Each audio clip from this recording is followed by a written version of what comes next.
Now, we got to talk. We tried to go live a couple of days ago, and I had no idea that after 10 minutes, it basically wasn't recording anything.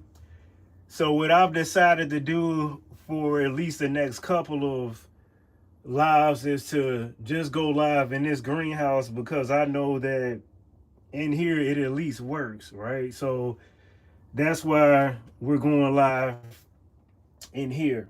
So, there's a couple of things I want to talk about. The first thing I want to talk about is the hoop house. Now, the hoop house, and for those of you that will be coming in after I kind of bring it up, I'll repeat it. But the hoop house is not really performing the way we would like it to. We've got some humidity issues. We've got moisture in the air. And I think that I'm going to have to restructure some things, right? So I don't want to put too much money into it, but I'm going to start with reducing the amount of moisture in the greenhouse. And I'm going to do that obviously by putting a fan in there, putting a heater in there that blows dry air, and then probably put some sand and cover the sand with some gravel, and then alongside of that we'll go ahead and add flooring in there if we have to. So that's what we're going to do to kind of mitigate that issue. So what I've noticed is the ceilings in there are never drying out, right? The ceilings are never drying out, and we're starting to see some of the ceilings die off. We're starting to see some of the ceilings struggle and get diseases. And so, from that perspective, we are changing things up. Now, if you guys are in the chat, let me know if everything is good. I can't tell. So, if something goes wrong with the live, let me know because I can't see it. I can see that the time is continuing to go, but I can't tell you how good or how bad the actual service is. So again, if you would, please go ahead and hit the thumbs up. Also, shoot me a comment. Let me know how it's going the live, because we've had some technical difficulties over couple of uh, the last couple of lives. Okay, so alongside the hoop house issues, I'm starting to think that what I was going to do in the hoop house, I'll probably do in here, because I know the airflow is great in here. I know the air flows. I've never had any issues with my ceilings inside of the greenhouse, right? So if you guys remember, I especially made this with air pockets throughout this entire thing, right? So from that perspective, I don't know. I may have to bring some of those items over here and make this the tropical thing in here, and then maybe work on the hoop house to maybe work on cooler weather crops. I'm not exactly sure. So we'll go ahead and see how that works. So if you're just coming in, appreciate you for being here. We're talking about some of the issues we've had in the hoop house, and then we'll go on to why we're going to be planting our watermelon as well as our okra now. So again, for those of you that are just coming in, appreciate you for being here. We've had some issues in the hoop house with air quality, right? So I've noticed some of the ceilings that we've had in there for weeks, right? When I go in there and I check the hoop house, the soil on those ceilings are still wet. So that means that the moisture is all over the air in there. Not only that, we've also used um, we've also used a gas heater at certain points with the door cracked, and that could be part of the issue too. And then we also have water kind of sitting at the bottom of the flooring, which I explained. We'll probably cover that up with sand and gravel.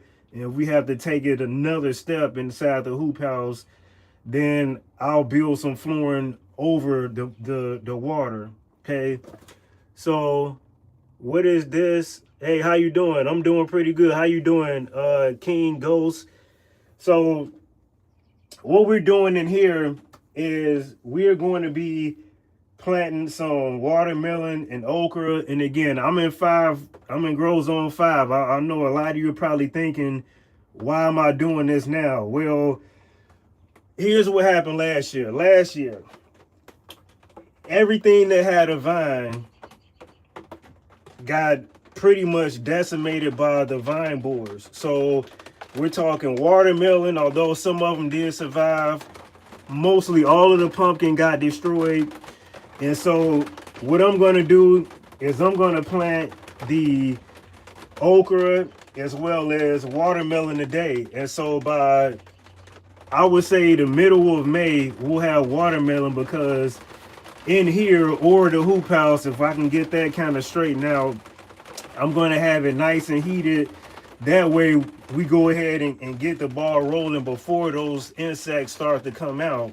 And so this is one of the reasons why I like having greenhouses in the hoop house. But for those of you that don't know, at the beginning of the video, I let you guys know that we're having some ventilation issues in the hoop house that we're working on. So I don't know how that's going to play out. And so we're going to be utilizing the greenhouse that we have here that I built last year to do what we need to do, because we've got a lot of airflow in here. So cannabis, oh no. If I did grow cannabis, I couldn't tell you guys. But I will say this, you know, for a lot of you in some of your states, you can grow it legally. So go ahead and do your research on that. If I'm not mistaken, even where I am, I could grow a plant or two if I wanted to. So, you know, if I was doing that, I couldn't tell you that. But today, all right, we're going to be planting some sugar babies, watermelon, and then we got some emerald okra. We're going to be planting those today because I don't want to deal with pests. Right, I don't want to deal with pests when it's warm outside, and by the time these plants are mature, they'll be flowering as the bees start to come out. Right, the bees will be coming out.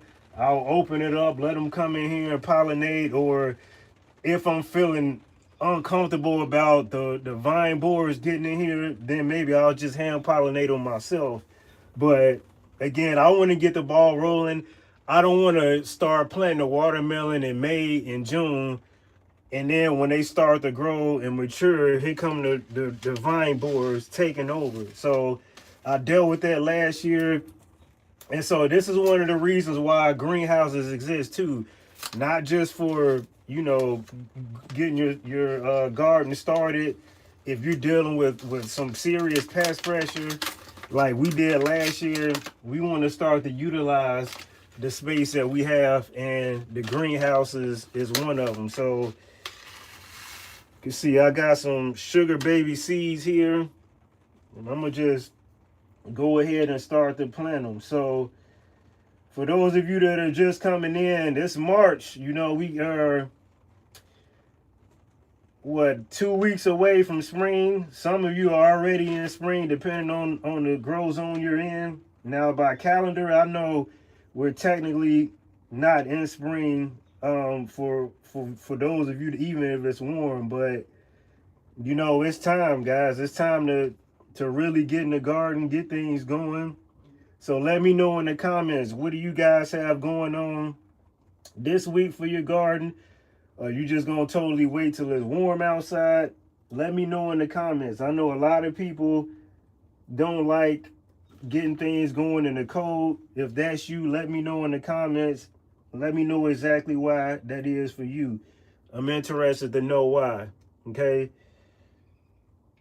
Also, the area that we decided to put the hoop house for, I mean, as many as you know, that area was designated to be an area to drain water during heavy storms, right? So I understand that's going to create some moisture issues as well. So that part I already knew, right? So I got to kind of change that area of the structure. I got to change the flooring up. And if it gets to the point where I have to kind of do something else, like maybe even building the greenhouse, I'm open to doing that too. And that's the reason why I don't want to put too much money into it if I'm going to end up having to build a greenhouse anyway. So if you have, a lot of experience with hoop houses, I do. This is the first time I've actually had this issue with the whole ventilation. And I think that the reason why is because of all of the water that's sitting underneath. So again, let me know if you had issues like that in a hoop house. And although this is my seventh one, this is the first time I'm dealing with this.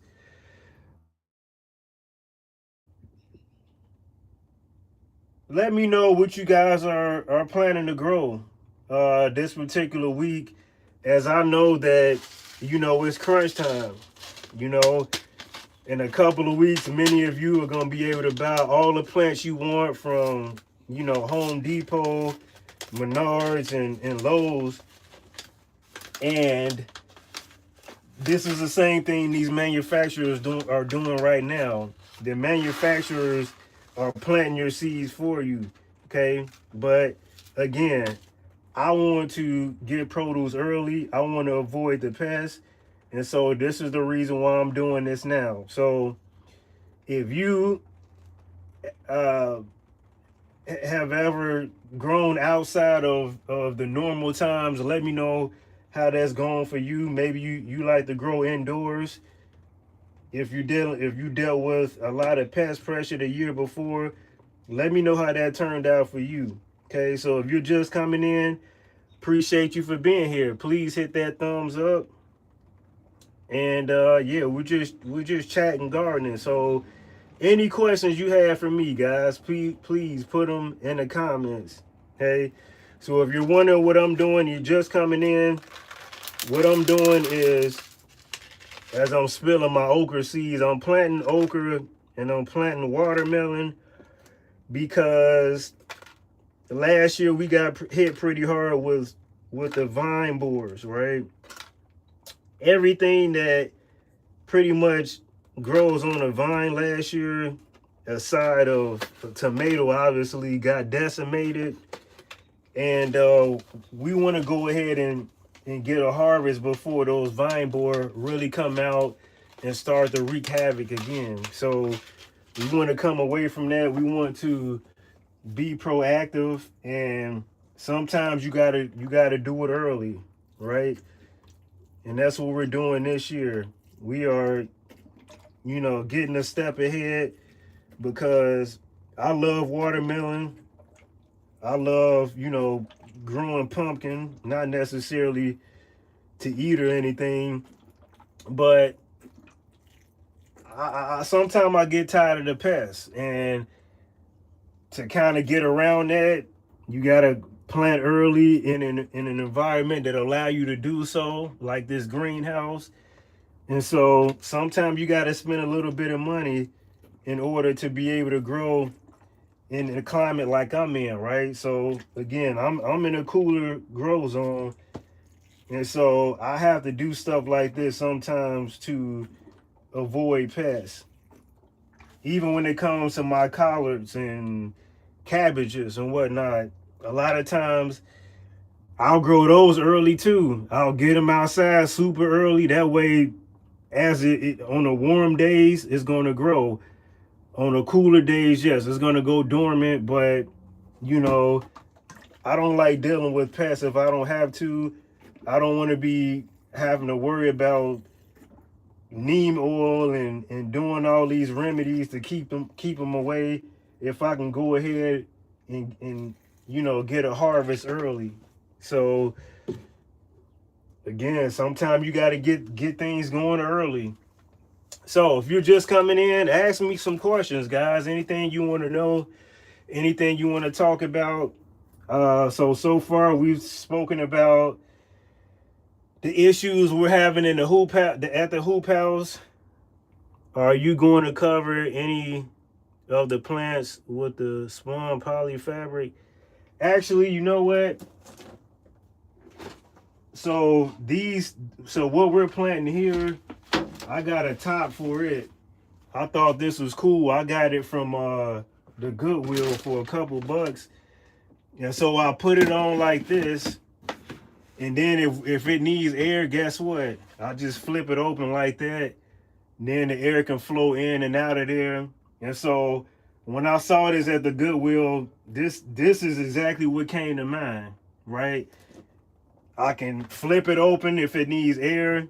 If it's gonna be cold at night, I can close it, and I'm good to go. So I'm not gonna lie to you. I'm a person that goes to the Goodwill a couple of times a week. Now, I don't buy things every week, but if I find something like this, then I could utilize it for situations like this.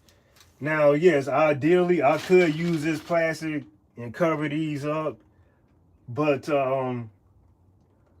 the plastic is good, but once it starts to get established, then you want to take that covering off, because you can start to get diseases in the soil. You can get root rot and all this different stuff. So once they start to get a true leaf, then I start to take all the plastic off, let it get some good airflow, because you don't want the soil to be moist for too long before it kind of dries out. Okay. And then John C, you say, I meant later in the ground, June and July, all for borers and beetles. Actually, you know what? Everything that so all of the watermelon, I'm growing all in the greenhouses. I'm not letting them grow outside at all this year. I mean, I may throw a couple of seeds down to see what happens, but the goal as of right now is for all of the watermelon to grow inside either the hoop house or this greenhouse right here. And the reason why is because of those vine borers. And again, I'll probably have to hand pollinate. Again, I know some wasps and bees will probably come in here and do a little bit of pollinating as well. But I just don't want to take the hit that we took last year. And it's crazy because literally you're outside, you're watering, you're checking every day. And let's say I go to my mom's house in the Chicago area. I leave for half a day. I come back. I wake up the next morning, and they've done so much damage. It's too late. I mean, they move pretty quickly. Sometimes, yes, you can kind of see a little bit of evidence, but whatever was going on here last year, I don't know, but they moved like 20 times quicker than they normally do. So I didn't have a warning or anything at all. I know some people like to, rather they see evidence or not, take a IV and then shoot them up with, I don't know what they shoot the vine up with to stop them from going in there. I know people got all kind of remedies that they do. And I mean, yeah, I'm not a person that does all that. So again, pumpkin and watermelon are all gonna be in here. Last year we also grew honeydew melon. For some reason they didn't want the honeydew melon. Don't know why. And the honeydew melon were good. We also had other different melons too. I'm trying to remember exactly what they were, but they didn't touch any of those other melons, just the watermelon and the pumpkin. I don't know, weird. So yeah, I'm gonna grow them all inside the greenhouse this year, and like I said, I'll have to probably do some pollination myself. So yeah, it just it's just like that, man. And the areas where I had them are some of the best places you could grow them in this yard, right? Because a lot of those melons need a certain amount of sunlight, and yeah, I had them in the only places you really can plant them here. So yeah, I that's just the plans. Now, the reason why I'm deciding, another reason is I know they'll do well in here because I planted a couple of watermelon in here last year and they did good. They didn't grow necessarily the biggest, but I know that we'll at least have watermelon that won't be tampered with by the vine borers. Hopefully, fingers crossed. Even though we're getting them going early, so we'll probably have a bunch of buckets just growing up in here. Probably on this level here, we'll have all watermelon here, and then we'll probably have some other things growing up top here, and yeah, maybe get a fan and some sort of cooling system in here to keep the temperature even in here. John C says, I had butternut squash producing great and no problems. They last all year long, so we always have them to eat the whole winter. Man, yeah, that's good. So do you grow them in the same area every single year, or I'm curious about that because I don't know where I am. These insects are smart. The mammals around here are smart, and they remember where you were, where you planted everything the previous year, and they'll keep coming back to the same spot looking for the same items that they ate last year. So I'm interested to know, do you grow them in the same spot every year? Also, if you do, are you putting wood ashes down or something to kind of keep everything from being tampered with? Let me know what you're doing to keep those vines off. Milana Roberts, hey, how you doing? What type of tomatoes are you growing from Milana Roberts? So, one sec, I got the packages here. So far, we planted this cherry tomato. We planted that. When we planted those, man, maybe a week ago. We also planted the beefsteak tomato, and I know there's more that we planted. We planted this Rutgers. I don't think I've grown this one since maybe 2019. So yeah, those are the ones that we've started to plant. Now, tomato wise, I would say in my experience, the most productive tomato plant that I've grown is called the 4th of July. And I remember some years back, maybe 5 years in prior to that, I didn't really see them in the stores at all. But they're very productive. They are disease resistant to a certain extent. And even if the 4th of July do get a disease, it just keeps producing. I mean, it doesn't matter. Anything you throw at a 4th of July tomato, it just seems like they just keep going. Like, they're just unfazed. I've never seen a tomato like that, but, you know, I'm more than sure that it was bred to be like that. What is so Milana wherever. Oh, John 6228 says wherever they fit in the ground, and some in pots, no fertilizer except dry Epsom in June and July. Wow. Okay. So where are you, John C? You may have told me before, but I don't remember. Where are you located? Milana Roberts says I'm doing yellow pear, Big Daddy beefsteak, and yellow. Oh yeah, now the yellow pears are super productive too. Man, you know what? I'm always shocked at how big the yellow pear tomato plant can get. I had one. I put one just on the other side of this fence here. Uh, Barely get any sunlight. I would say maybe you got 3 to 4 sunlight a day in the summer, and I just let it go wild. And then it starts to produce the side shoots. Then the side shoots root down into the ground, and then I would say maybe about 50 different side shoots rooted into the ground, and it took over a whole area of, I would say, 20 by about 6 feet wide. So 20 feet long, 6 feet wide. A pear tomato plant took over that whole side, that whole section there, which is now a raised bed.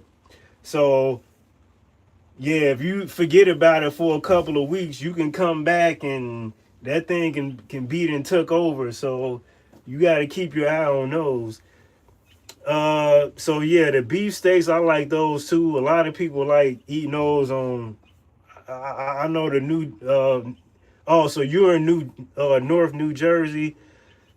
Yeah, you know what? I heard people, and I don't know if that's a part of New Jersey. I actually have family in Trenton, New Jersey, but I've heard a lot of people eat tomato sandwiches in New Jersey. I don't know. Let me know if that's true or not. Uh, the Burpee Rack has 4th of July. Yeah, yep. 4th of July, yeah, those are. I mean, I've been growing those for maybe seven years in a row. So, and the reason why I grow the 4th of July every year is for this. There's different varieties that I like to grow, see what happens. But I know if I plant 2 4th of Julys, I know that I'm gonna get all the tomatoes I need off of those 2 plants. And let's say if I planted other tomato plants that are, really prone to getting diseases, I've got my backup that I know is gonna be productive no matter what. Milana Roberts says, I'm in New York. Yes, the yellow pears definitely need room. Oh yeah. Yep. And so I had grew some last year in the area, and actually, you know what? It was I didn't even plant the ones from last year. They actually replanted themselves from a plant tomato that I had the year prior, self planted, and they just started popping up. And yeah, I mean, I was eating on them. My kids were coming out here eating on them. I think they like the color, and they think that is, I don't know, something else. I don't know what they think, but they always go to the yellow pear tomatoes and chew on them like they candy. But they've grown up that way, so they love their fruit and their vegetables. All right, so John C says Trenton is warmer in southwest New Jersey. Tomato sandwiches with Duke's mayo is a southern thing, but I love them fresh tomatoes. Nothing like it. Yeah, I like those fried green tomatoes too, but I'm trying to do a little bit better on that on the fried food. We've been changing it up using some olive oil. That's supposed to be a lot better, but yeah, those fried tomatoes, fried green tomatoes, man, they are something else too. But yeah, I think my mother likes when I was a kid, I remember her doing the tomatoes, maybe throw a little bacon or something on there too.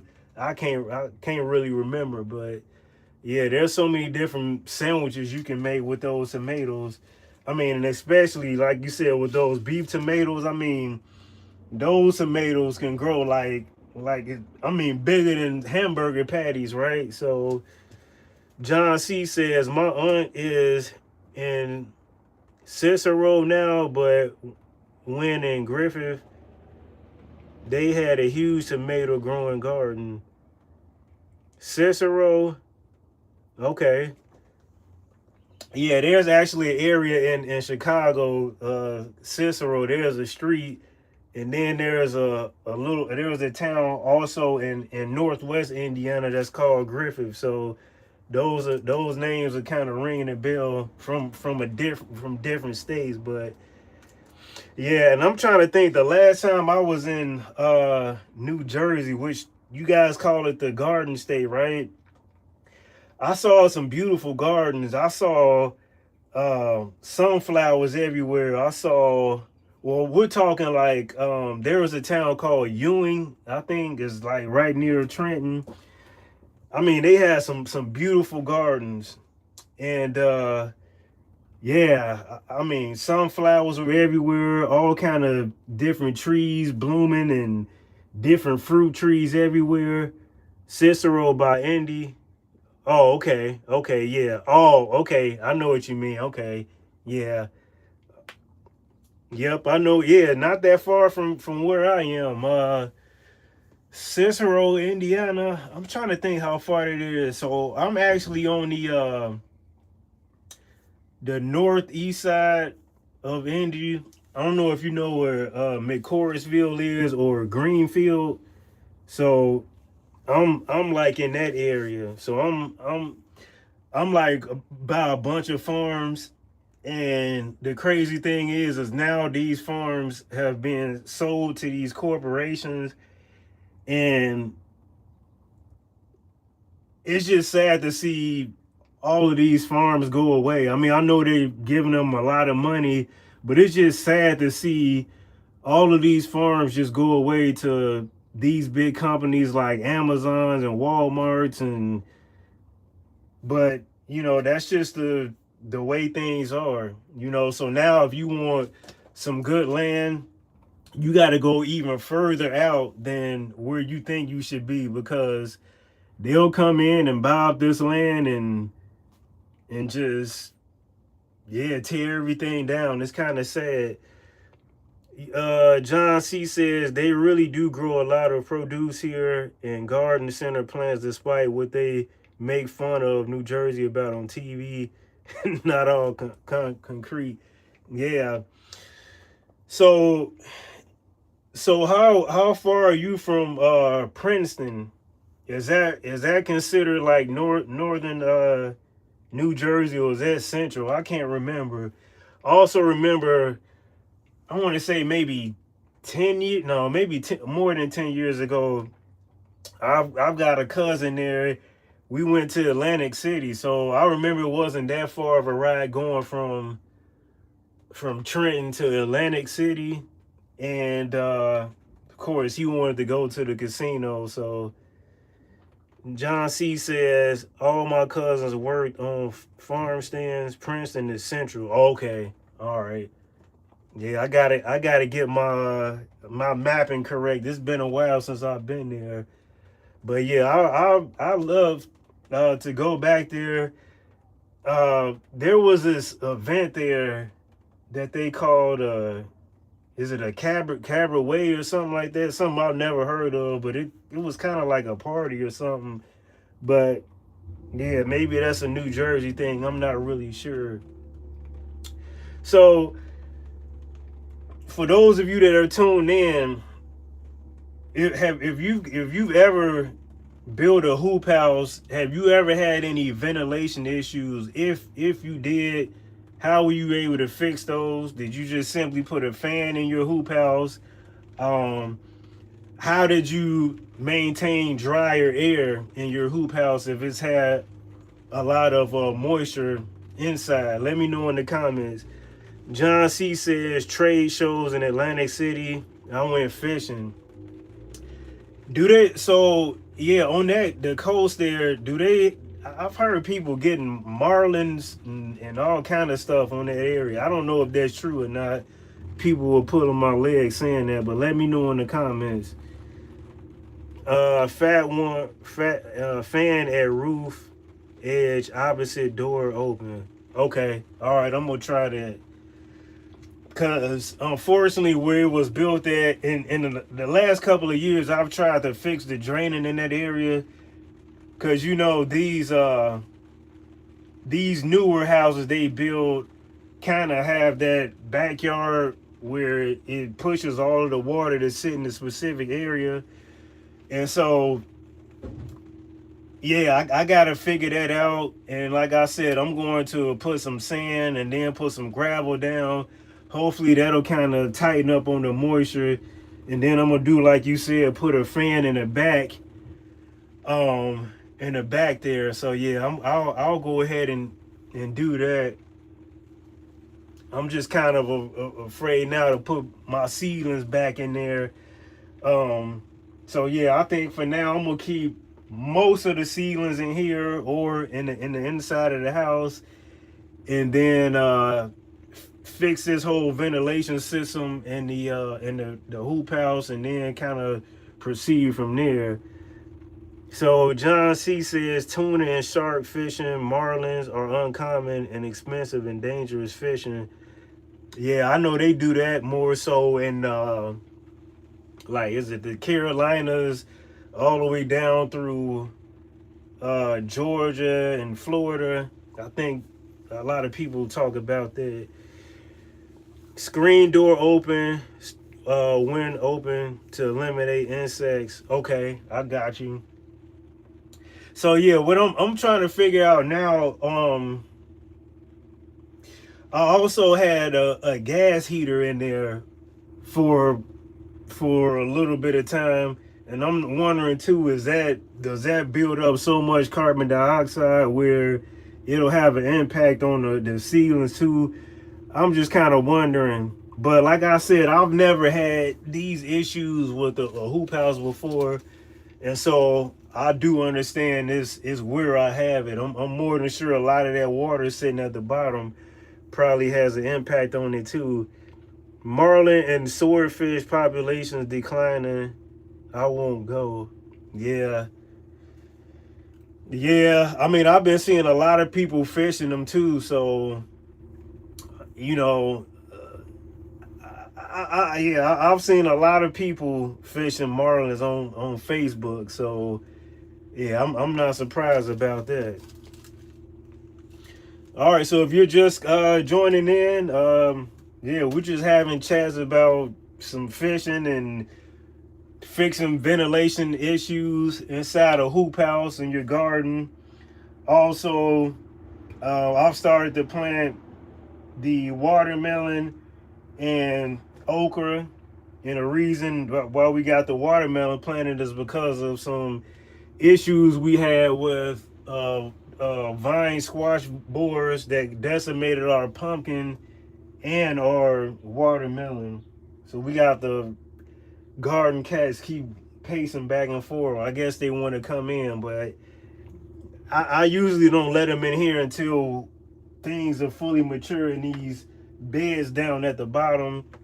Then I'll let them come in here. Otherwise, they'll be digging stuff up. But yeah, we've getting things going in here, getting some things planted early because we want early harvest. The earlier the better. If you can avoid those pests, if you can avoid the chemicals, the earlier the better. So again, that's why I like to get my collards planted early, outside early as I can get them. Same thing with the cabbages. And I've had years where I've had watermelon by May. And a lot of people like, man, how are you able to get watermelon and it's only May? Well, I get it going early. And in fact, I remember 2019, I had watermelon growing in 5-gallon buckets, and it was a warmer summer, or the summer started kind of early. Got them outside at the end of April, and they were already flowering by the time I got them outside. And by May, we had watermelon already before all those pests can come in and start to wreak havoc. So Yeah, this is one of those promising things you got to do in order to get those early harvests. Sometimes you got to do it early. Sometimes you got to spend money and time, building, structures like this in order to do what you got to do, depending on where you live at, right? So if you're somewhere cold like me, I have to have this. I have to have things like this in order to keep the process going. Okay. John C says, that's early. I hope you can do it again. Oh yeah. Yeah. I think we got a pretty good handle on it. And like I said, last year I think I put 2 plants in here, down at the bottom in the bed, and we got those 2 plants produced about 4 watermelon. I mean, they were maybe about this big, not really big, but no pest pressure from them. So I'm thinking like, hey, maybe, this may be what I have to do, and fingers crossed, hopefully, those pests won't find their way in here. But I'm just trying to, navigate and do whatever's gonna work. So yeah, my fingers are crossed. But yeah, I think this year too, even inside here, I'll probably have to use more wood ashes is what I'm thinking. Last year I slacked on that. So this year I'm gonna have to do some wood ashes, I think. We got plenty of wood back here, and yeah, I'm gonna have to put them in the fire pit and take those ashes and shake them down, and hopefully that'll keep all of those boars away. So yeah, that's it's just unfortunate. Last year was good for some things, not so good, and that's just how it is year to year. Some years are gonna be good and some aren't. Now last year, I would say this: last year was a decent year for collards, but it wasn't great. It wasn't like the previous 3 years of growing collards. Okay, so this year I want to get it back to the way it was, and I'm gonna do that by putting them in the areas where they grow the best in this yard. Also going to put those wood ashes down. I'm going to plant onion around them, plant garlic around them, plant some dill near them, plant everything that I know can kind of deter certain pests away. Now, I'll say this: everything I did last year, there were certain pests with the collars that did not care at all. For example, the caterpillars, no matter what I did, they didn't care.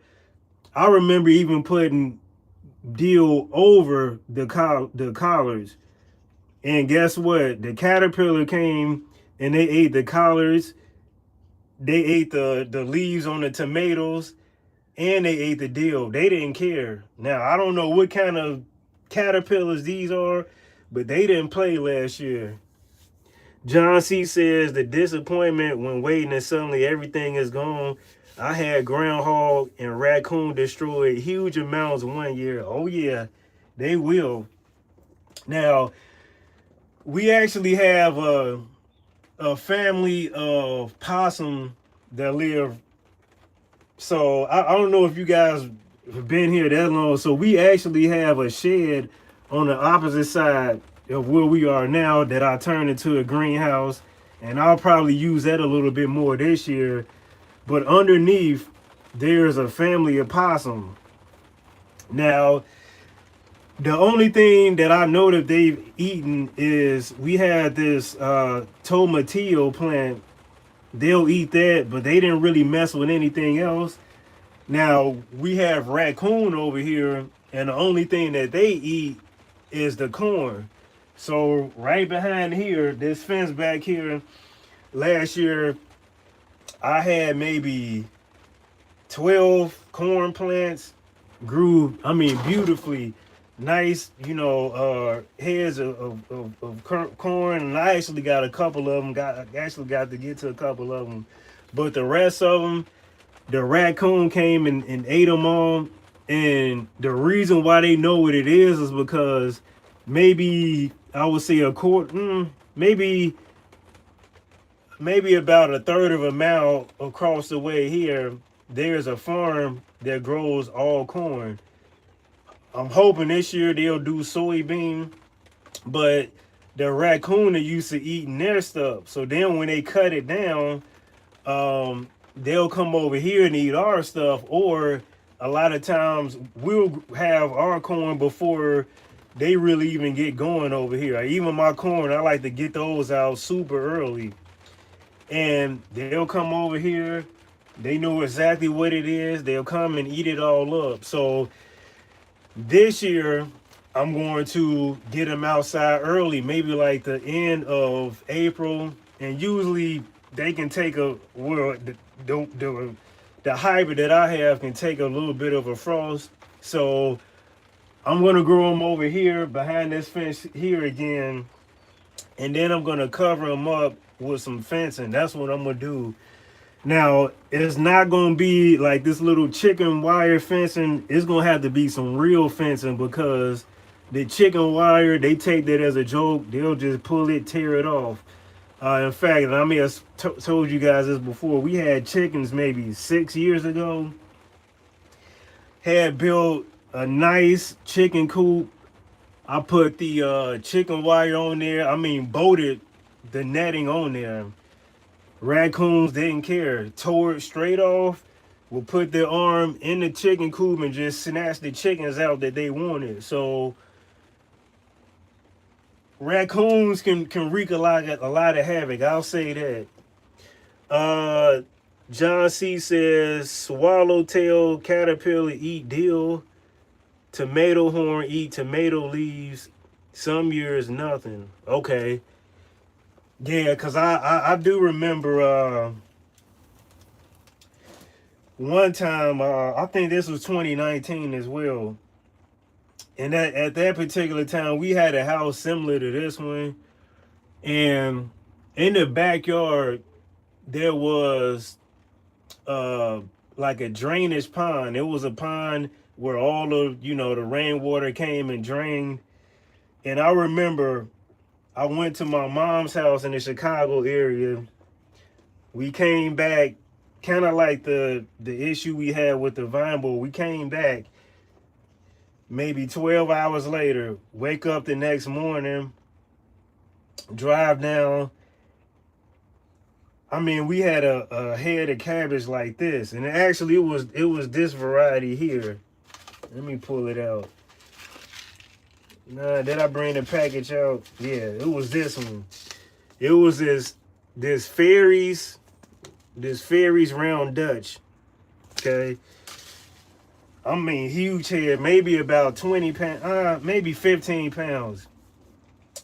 Come back, and I see 3 caterpillars on the cabbage. And I should have picked it before I left to go to my mom's house. And I had netting over it too. I had netting over it. I'm like, okay, yeah, I'll just get it when I come back. I came back. Don't know how they got in there. They probably were already, the eggs probably were already, laid or whatever. 3 caterpillar decimated a whole head of cabbage. I mean, I was upset, but I was amazed at how much damage 3 caterpillar could do to a head of cabbage in that small amount of time. It's just absolutely crazy to me. All right, so John C says early sun glow hybrid corn is only 63 days. If you want a fast one for a late planting, if something goes wrong, early sun glow hybrid. Okay, I'll check that one out. Trying to think, there was one. The one I've been growing is a white corn variety. I can't think of the name of it, but it grows. I mean, they grow tall. I mean, maybe.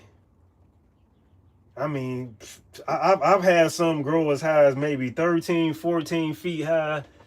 Here where I am, everybody It's kind of like an unspoken rule that everybody in Indiana has to grow corn in their garden.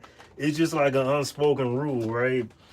And a lot of people here like to grow corn in their garden and see who grows the biggest, baddest corn. And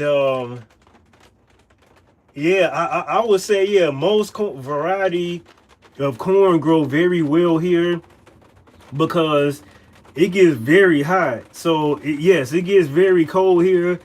Like we had a stretch in January where some of the days didn't even hit 5 degrees during the day, and at night, obviously you're going into negative, 20 or whatever it is. But then in the summertime, it's like opposite. Like you can have, weeks of 92 to 100-degree days for weeks at a time.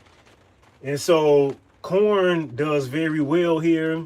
And I think that's one of the reasons why people like to grow corn here is because it's one that you can depend on. If you go on a vacation and you come back, your corn is probably not going to be dead, even if it was 100 degrees for, weeks in a row. They're very drought tolerant, is what I can say. And I'll say this too: tomato here, once they're mature, they're very drought tolerant where we are as well. So, but it's got to be mature though. It can't be like, oh, it's a month or two old. Like it's got to be like 3-4 months old, and then it can really take all of that beating, even when we're going through that dry spell. Okay. So what other things are you guys growing in your garden this year? And John C., what have you started planting so far this year? Let me know in the comments what you've been growing so far. Now I think you in grow zone, so you're in North Jersey, so you would be in 6. Is it 6A, 6B? Because I think South Jersey is 7A, 7B, if I'm not mistaken. So are you in grow zone 6? I would assume you're probably in grow zone 6. So if you're just coming in, hey, ask any questions you want. Doesn't matter. It can be about gardening, personal life, whatever you want to talk about. Go ahead and put it in the comments. 7A used to be 6B. Okay, so you got a handle on your grow zone. I mean, 6B, 7A is kind of pretty similar, and that's actually the grow zone that I really learned gardening is in 7A/B when I was in Nashville. So I'm pretty familiar with that grow zone as well. Now it did take a little bit of time for me to kind of get a little bit accustomed to this grow zone 5 life, but we're getting there. Now what I will say is this: where I am, the plum trees, the peach trees, apple trees, even grapes, I've noticed do very well where I am. I've also noticed that there's another tree as well. Elderberries I've seen growing well. Strawberries do very well here. We've got a ton of strawberry patches. I mean, pretty much throughout the Midwest, from my understanding. Now, our strawberry, I would say in the next month or so, will probably start to flower. You'll see the little yellow in the middle and then the white petals around. So usually in April, we'll start to see that. And by early May, we should have some strawberry. Now, a couple of weeks ago, we planted some raspberry and some grapes. The only issue that I have here with grapes is this. There is a beetle called the Japanese beetle. And the Japanese beetle, if you don't have any experience with that, can destroy your garden. They've destroyed a peach tree that I've had. They've destroyed a grapevine that I've had. They've destroyed a lot that I've had. So that Japanese beetle, if you see it, you need to act on it quickly because they can really do a lot of damage. So I'm going to, get some netting and do what I can on the grapevine that I have. But yeah, the Japanese beetles they're rough. So John C says, I planted radish in pots outside, tomato plants 12 at 3. Now another 30 seeds planted today. Kale, collards, arugula, beet soon. Some inside, some direct outside in pots and in the ground. Okay. Yeah, we had and it could be the variety. I started planting some arugula in January, the beginning of January, and they grew their first true leaf, and this was in the garage, and it gets pretty cool in the garage. And after the first true leaf this year, the second leaf came and then it went to seed. I mean, they were in, the trays, like the trays.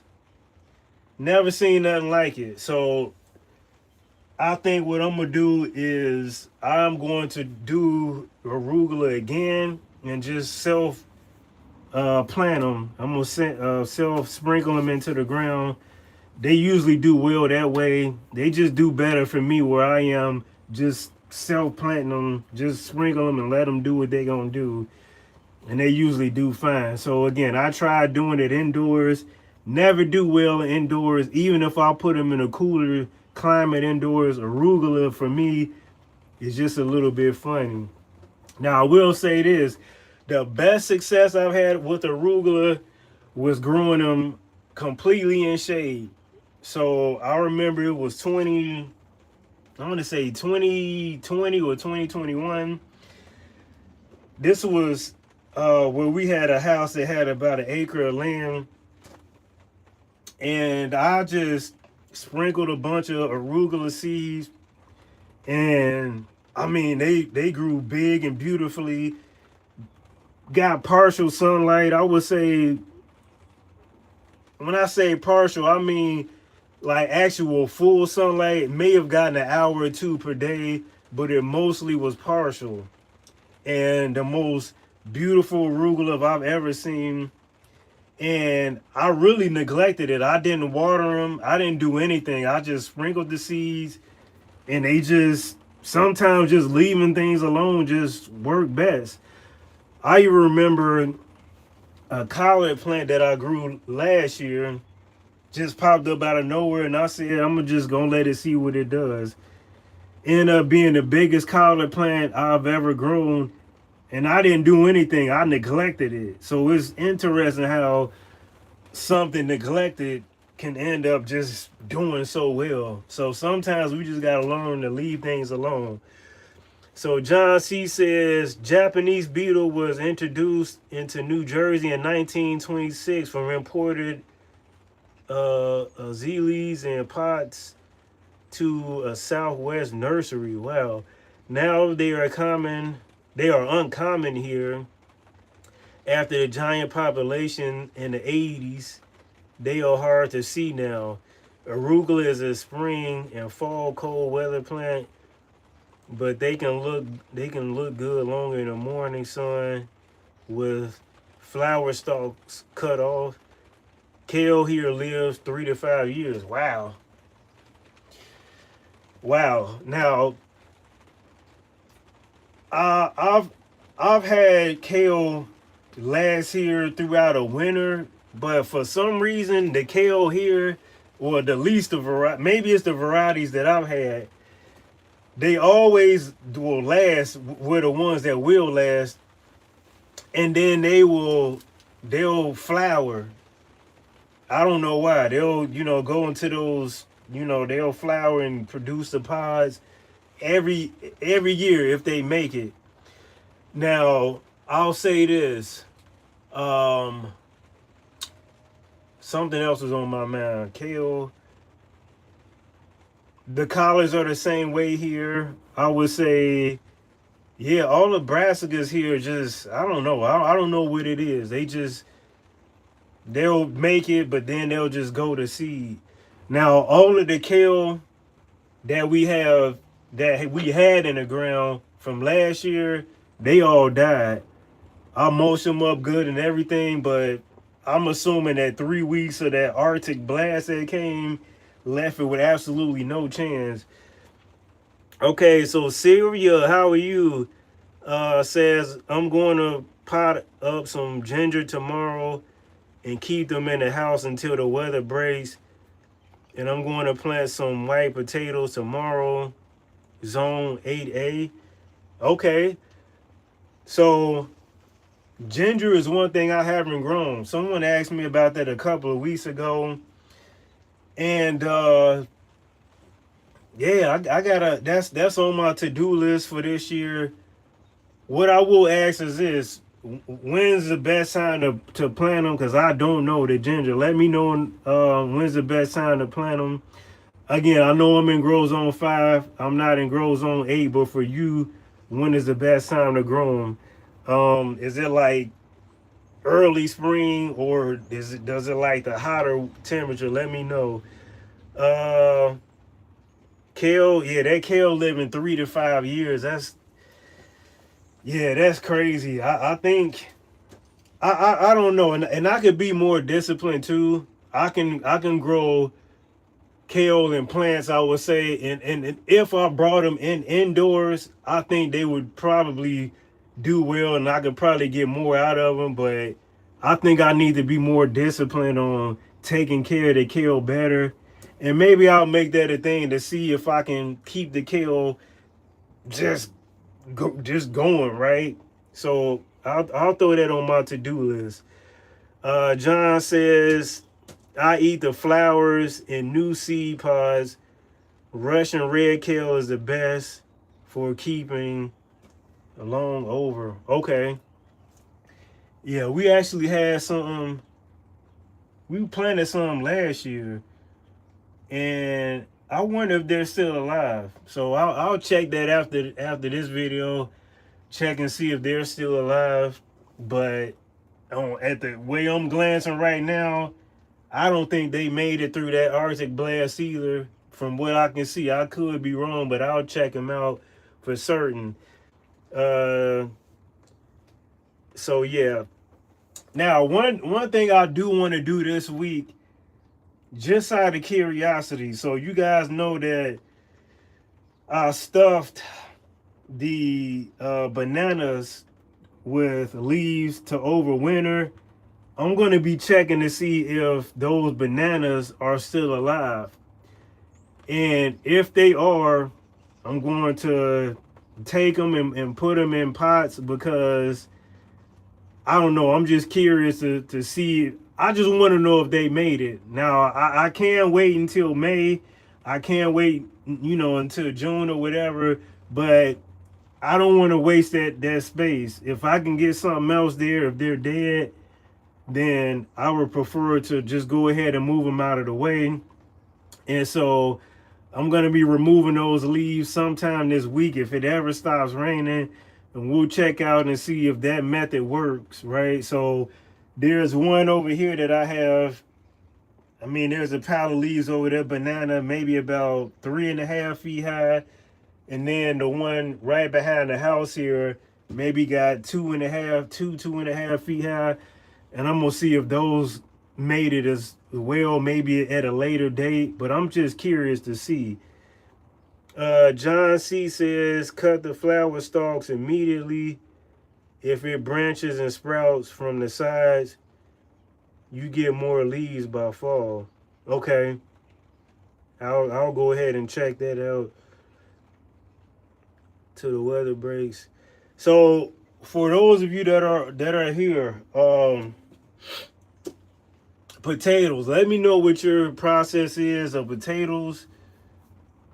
I know potatoes is one of those funny topics. Like right now, although I planted them a couple weeks ago, I know that all of this rain that we getting is not gonna do well. So I actually covered that area up with some black plastic, and I'm gonna wait till it dries out a little bit before I take the top off. Over here, we've got this raised bed over here. We've got peas growing over here, lettuce, spinach. We've got onion. We've got all sorts of things growing in this raised bed here that we planted when, I had to dig the snow up to get the area cleared off. So I think that area is fine. And yeah, this week, whenever it stops raining, we gonna check out what's going on underneath the raised bed, which is covered. So I'll turn this, sorry about that, I'll turn it this way so you can see.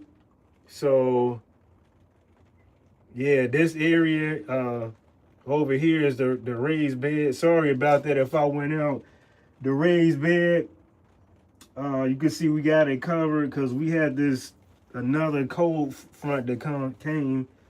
So we'll take that off, and then we'll, see what's going on with those bananas that have been covered since October. So yeah, man, I'm very interested to see now. Whatever day we decide to check and see what's going on underneath all of those leaves of bananas, we're gonna check to see if it's mushy. If it's wet and mushy, then we know it didn't make it. It died, right? So we'll go ahead and see what happens. So Sylvia says, I'll prepare the ginger, allowing them to chill or sprout a little, then plant. Not sure if it's the correct terminology. Okay, I know what you mean. I know what you mean. So would you say ginger is similar to like growing garlic in a sense? Let me know.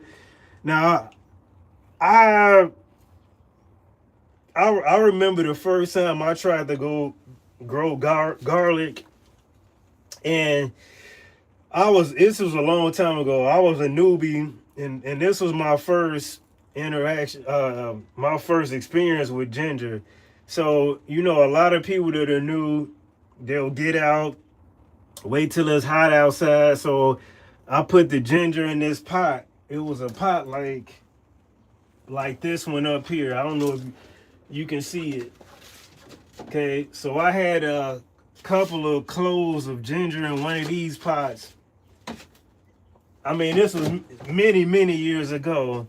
And I'm like, okay, yeah, I'm going to get a nice amount of garlic off of this. And I knew because it was hot, I would have to come out and water it. I think it was like June or July. I think I was in Nashville. Okay. The days were 95 degrees, 100 degrees.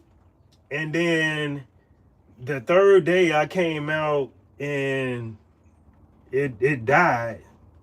And so I'm like, man, I was watering it every day and this thing still died. But then come to find out that it does better in cooler temperatures. So for a lot of people out there, if you're new to gardening, just do a little bit more research on what you're growing, understanding what kind of temperatures that it likes to grow in, right? Because onion, for example, there's onion that I planted last year that have been popping up in February, right?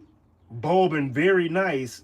They've been there for a whole year, and you can see their leaves this long already, and March just started. So do your research on, you know, what you're growing, and understand the time that you need to plant certain things. So everything that you're growing is not, it's not meant to be grown when it's hot outside. So just understand that, right? And that's the same thing I learned with peas many years ago, right? Peas. I thought that, you know, hey, everything is, it's warm outside. Let's just go ahead and just grow it, right? But unfortunately, everything just doesn't grow that way. Okay. So Sylvia says, you can't grow ginger in the winter. My garlic has been in my green start since November. Okay. Yeah, and garlic, yeah, can have a nice little limp time on it as well too. But the reason why I like garlic, I mean, obviously it tastes good on your food, but yeah, it helps keep that pest pressure down on my brassicas. You know, my broccoli, my cauliflower, um, my kale, my cabbages. For some reason, yeah, it kind of keeps the pest pressure down. John C says elephant garlic might be better to try. It's a leek as opposed to a true garlic. Next year, plant garlic in the ground only in mid-October to mid-November. Okay. Now, I do know leeks can take about, I mean, about a year to really establish too. I know you can, I've seen people get their leeks from the grocery store, chop them, keep the roots, and plant them in the ground, and it'll plant more, you know, just kind of like onion can do too. So, yeah, I'll have to look into the elephant garlic. Okay. All right, everybody. So I appreciate you guys for being here. I know my family's about to have dinner, so we are on Eastern time. We eat dinner a little bit early around here because we don't want all that food sitting on us too long. So I'm going to go ahead and get in here with my family, and I'll talk to you guys probably either tomorrow or what's the day? Tuesday, probably tomorrow or Thursday. All right, so looking forward to seeing you guys. Have a good night too. All right.